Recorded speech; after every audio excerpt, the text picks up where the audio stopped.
Okay, this video here is going to address the topic of the chi-squared goodness of fit test. And what you're going to have to do, and typically what is done in this topic here, is we get what's called a one-way table of values. Okay, so I know I got columns down here, but obviously you can see here, this is scenario. We have 88 peanut M&Ms. I guess we probably got that out of a couple bags here. But anyway, what we're looking at is Mars Candies, who I guess manufacture and make M&Ms here. Report this is the distribution of their colors. At least for peanut M&Ms at this point in time. This again is an example I used a few years ago, but still relevant. Where 23% are blue and orange. Each are 23%, green and yellow 15, and then red and brown are both 12% distribution. And we know that we're not going to open up a bag of M&Ms and get exactly 23% blue and so forth. But what we're going to do is we're going to see, well, is this really the distribution? Okay. And so assuming we get a sample of 88 that are very representative or do represent well the entire population without counting all the M&M colors, which is going to be, and I'm sure they can count them as they're manufactured anyway, but not that I guess they could. I don't know if they would, but anyway, so we're going to see if we can make a conclusion about, again, this theme of population based on our sample. And so when we look at the data, this is why we call it a one-way table. It is categorical data, right? The attribute is, again, is the physical appearance, and we're just counting those that fall in those categories. And so what we look at here is we got 23, 21, 15, 9, 9, and 11 of each of these colors for the total of 88. Now, what we can do is, and that's what I did up here, is what this analysis involves is comparing what we observe with what we expect to happen. And notice if I took 23% of 88, I would expect, and we couldn't get 20.24, but it's okay to look at expected counts in terms of decimals or fractions. So 23% of the 88, we would expect to get 20.24 of each of these. And notice we're, fairly close here in that ballpark. 15% is about 13.2. So that's what we would expect of these two colors. And then lastly, the 10.5 or 12% of each of those. And so we have these two counts of what we observe and what we expected. And what we're going to do is construct a statistic, which we're going to call the chi-squared statistic. Again, that's just a Greek letter, goes along with our letter C on our alphabet. But I don't think it's C, but anyway, it's the Greek letter chi. I do know that is a letter we use for, that's where the term Xmas, the X comes from the Greek letter chi, and it's at least in the Greek spelling of the word Christ. That's the letter that's used. And so anyway, we go ahead and take the difference between the observed and the expected. Okay. And so that's what I have here, observed minus expected. So I take this number minus this, and I get 2.76 and continue on down the line. And notice, obviously, if the expected is greater, I'm going to get a negative value. And the next thing we do is what we do is take whatever this number is and square it. So each of these digits are squared. They come over here. And then lastly, I'm going to take each one of these numbers here, and I'm going to divide by the expected value. Okay, so in other words, I'm taking the 7.6 and divide by 20.24, 0.577, divided by 20.24, 3.4, divided, and so on. And I get all these. And then I just add them up. Okay, and when I add all those up, I get a 2.24, and that is the value of the chi-squared statistic. okay? So one way of looking at this is a measurement that results from the difference of what I observe and what I expect. Now, let's just suppose in a in a scenario that would have been possible, we actually observe what we expected for each individual. So obviously, when I would take and subtract these two, I would get a bunch of zeros here, which would later a bunch of zeros here. Okay. And therefore, that would give me a bunch of zeros over here. And my chi-squared statistic would be 0. In other words, there would be no difference, right, in terms of what I expected and what I observed. On the other hand, right, if there's a big discrepancy here, when I go ahead and take these numbers and square them, even though I'm dividing by the expected to kind of get that in a in a perspective, and we're not going to, again, talk over the reasoning of that and the mathematical relationship, but that that the bigger these differences would be, that would lead to a bigger chi-squared statistic. Okay. And so that's kind of the deal here, is this number that we have here for the chi-squared statistic gives us a measurement of, again, the difference between what we observe and expect. So if we go on here now, we know we're going to go into a, somewhat of a hypothesis test, but before we do that, and this is just the formula that we just did here, this is the sum of the observed minus the expected squared divided by the expected. So each one of those terms, this is just the formal notation for what we just did on the last slide there.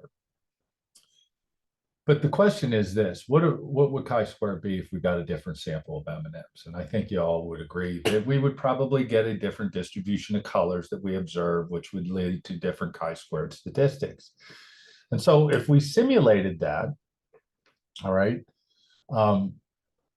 with a chi-squared distribution of degree of freedom of 5, and I'll get into a little bit more formally what that is, but well, I can actually, we have 6 colors here, so the degrees of freedom are going to be 1 less than the number of dimension, I guess, of my one-way table.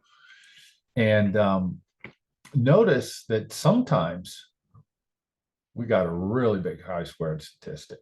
Okay, so it's possible to get something that big, even if those, again, those distributions, which we're going to assume, and that would be the distribution if they actually did come from this population.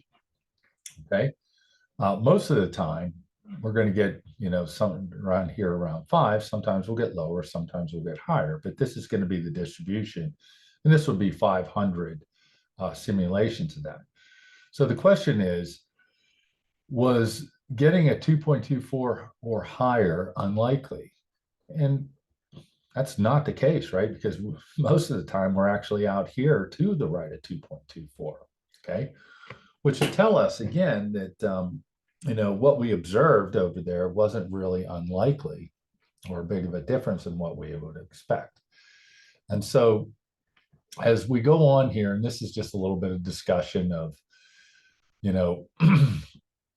why do we divide by the expected values? And again, this just kind of gives a, kind of an off-out, relation. If we take the difference between, what we observe and what we expect with the blue and the yellow, notice we've got a difference of 3.6, but that's a little more unusual over here when we have the 8.4 in terms of a relative relationship here, 0.43 as opposed to 0.25. So that's just one of those things here. But here again, the chi-squared distributions that we're going to be using to ultimately find p-values are going to be, notice they are skewed, all right, like that F distribution that we took a look at in the past. And we'll be looking at again here for the one of the other analyses you're going to do called the ANOVA, or analysis of variance.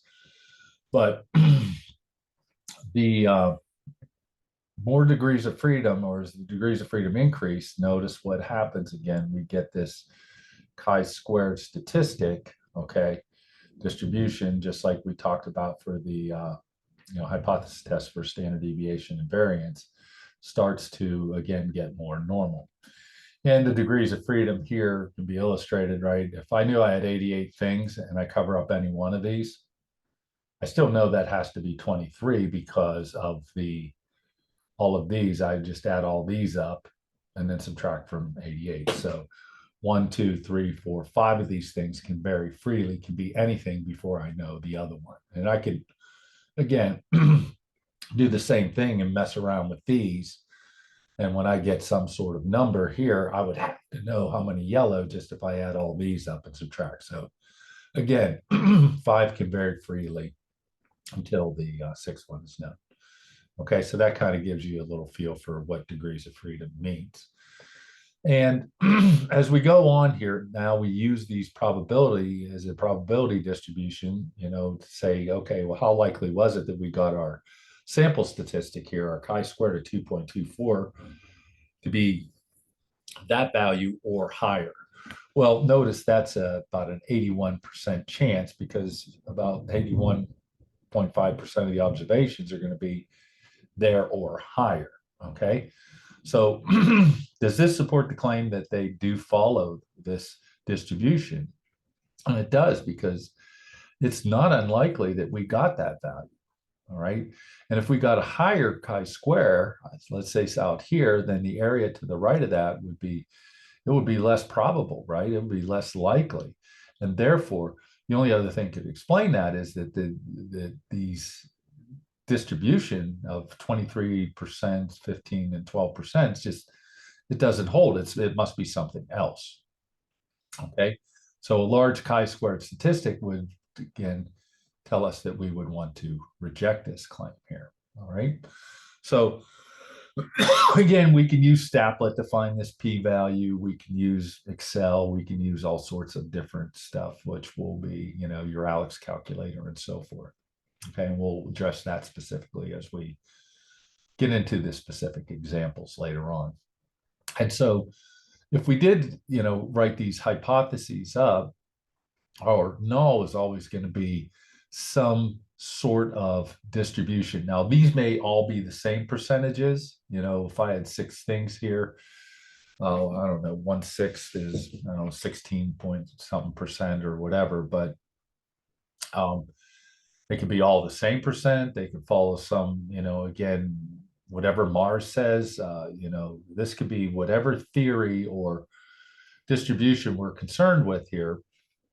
Okay, we're looking at how good our data, right, fits this. Okay, and that's why it's called the goodness of fit test. Okay, and obviously, if it doesn't, and we get a low p-value, then that's going to be evidence to suggest that, well, they just don't follow the distribution, and specifically this particular one. And so if we even wrote those out formally, that our null would be the percentage of blue would be 23, orange would be 23, green, and so forth. And then we would say, well, at least one of these is off, okay? And I guess if one of them are going to be off, then another one would be off as well, okay? But all right, so that's how the hypotheses will go. How do we find the p-value? Again, I just show some different ways here using the calculator here. There's some software built in and programs and so forth. And then we can even use these critical value tables. Okay, so for instance, for our 5 degrees of freedom, we got a 2.24. Well, the area to the right of 6.63 for 5 degrees of freedom would be 25%. The area to the right of 7.29 would be 20%, and so forth. As we go out here, notice the statistic is getting bigger and the area in the right tail is getting smaller.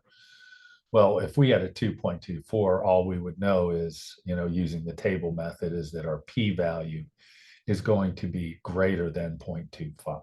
Okay, so we get these ranges. If I had a chi-square statistic, let's just say for my M&Ms, I got 7.7, which would be in here. then I know my p-value would be somewhere between 15 and 20%. If it was between, like 7.7 is greater than 7.29, but less than 8.12. Okay, so it's kind of a crude way of estimating. You don't get the exact p-value where the software is actually going to give you that, right? 2.24, I know it's greater than 2.25, but if I use the software, yeah, 80.81 is greater than 0.25. Okay, so again, that's how that works. And like I said, there's stuff that we do on the TI-84 and the TI-83. And there's the resolution on those calculators isn't that good, but it has the chi-square GOF or goodness of fit test. Okay. Again, this is just the stuff that on Statlet, and I'll show you that later on. But again, it gives this analysis when we put in our observed counts and our expected counts and perform the test. It'll give us the chi-square statistic, the p-value, degrees of freedom, and it also gives us those numbers there, the 0.376 and 0.0029. See if we can remember that, 376 and 029, and go back to what we originally had here, 376029. There they are. Okay, so it gives us those individual values in their output. Okay. All right, so once again, we're dealing with software here to go ahead and calculate this. This would be like a way that we would formally write all this up. And again, remember, I'm just giving an overview here. So, if this were the scenario, which was what we started off with, we compute our expected values. There's sometimes you do have to do that, or they may be given to you. We already talked about the hypotheses. The conditions, again, obviously we have to have data that's randomly collected. And we also have to have a large sample. And this is a little different than a lot of the other conditions or assumptions. But all the expected counts need to be greater than or equal to 5, or else that chi-square distribution doesn't quite follow that pattern, and the p-values would be inaccurate. Okay. And then, of course, we got this independence that the population also has to be at least 10 times as large as our sample size. All right. And, all the rest here is just formally right now here. We really don't have any evidence to support this alternative because of the value, that p-value. If it was low, obviously we would, but again, we do not. All right. So that is the chi-square goodness of fit test. And relatively a short video here. We'll be back with the other chi-square test that you are going to need to, I guess, work through in your ALEKS assignment. So we will see you next video.